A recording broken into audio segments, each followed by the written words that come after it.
willing to share his peace with us.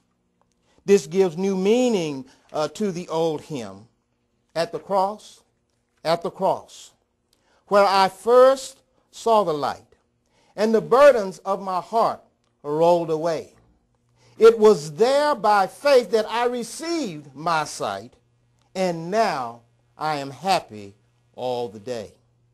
My brothers and sisters, do you want the assurance in knowing you too can experience the everlasting peace in paradise with Jesus? You too can have that assurance. Seek God. God bless you.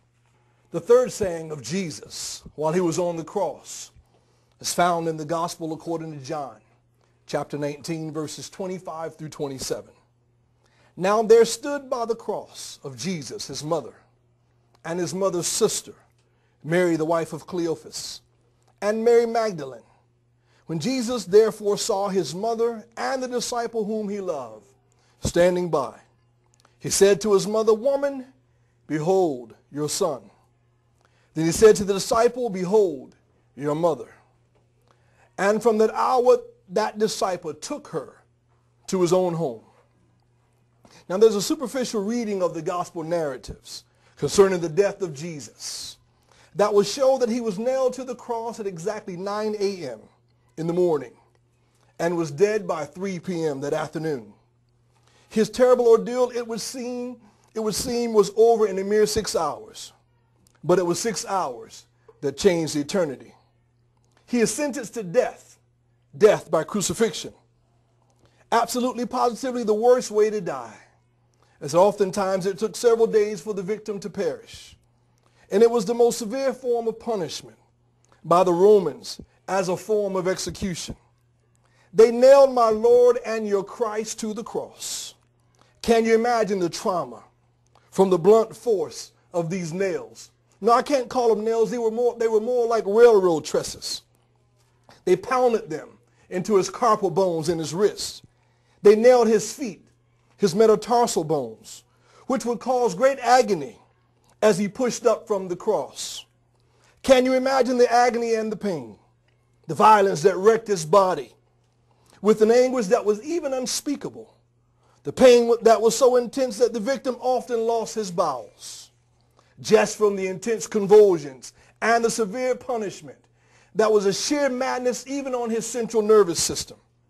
Can you imagine the fact that Jesus is on the cross, the Son of God? Even while he's hanging on the cross, he could have commanded 10,000 angels. I know that Michael and Gabriel would have loved to have been there to come and take him down from the cross. This terrible, this despicable, this inhumane punishment is what helped enforce Rome's control over the Jews, whom they hated anyway. And it is against this backdrop of pain and peril that we come now to our text. His mother attends him at death. Verse 25 says, there she stood by the cross, as near as she could get, his mother and some of his relations and friends with her. At first they stood near, as is recorded here, but afterwards it's probable that the Roman soldiers forced them to stand afar off, as it is said in the book of Matthew and also in the book of Mark. Now see here now the tender affection of these pious women who were attending to the Lord in his sufferings.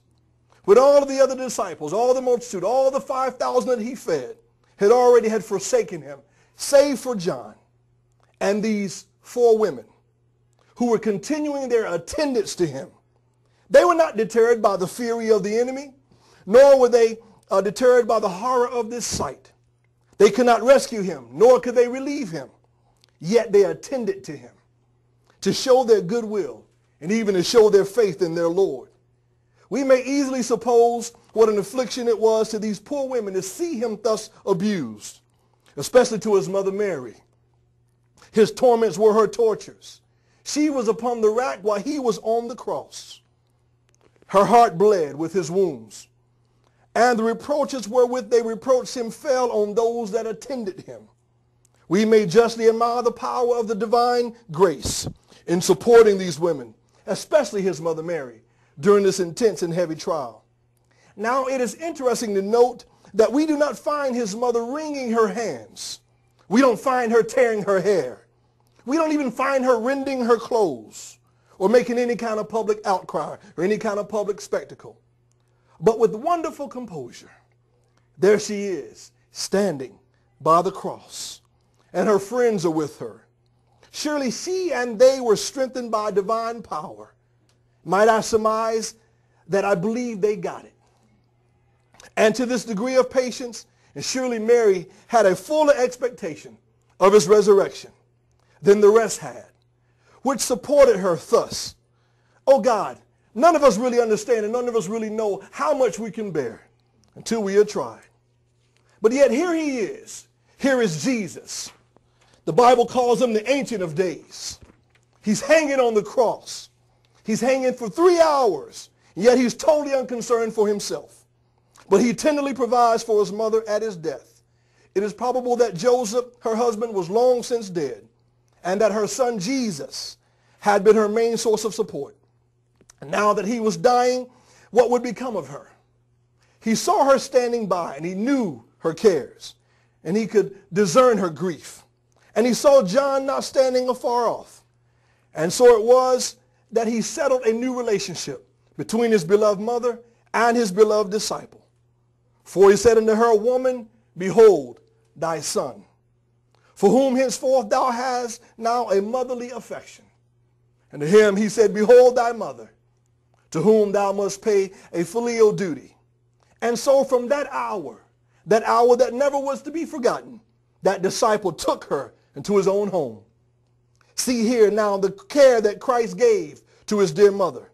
He was not so much taken up with the sense of his sufferings as to forget his friends and all whose concerns he bore on his heart.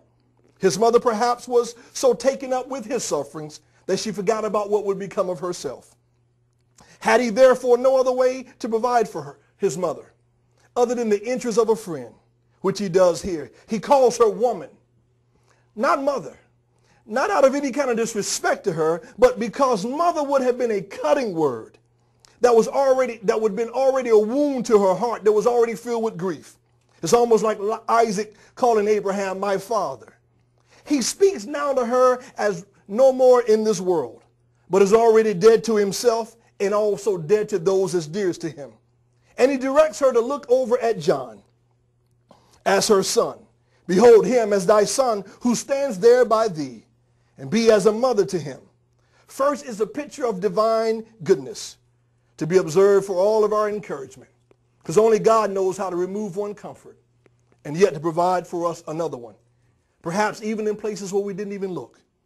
Secondly, an instance of filial duty to be observed for our imitation, because Christ here teaches children that they're always to the utmost of their power to provide for their aged parents. And finally, we notice the confidence that he reposed in his beloved disciple. It is to him that he says, Behold thy mother.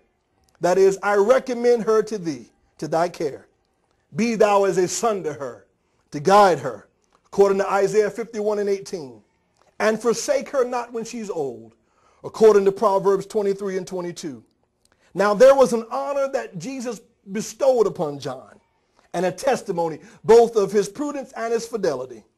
If he knows all things, being the Christ that he is, and he knew for a fact that John loved him, and because of that love, he knew that he could entrust his mother to John to be a guardian.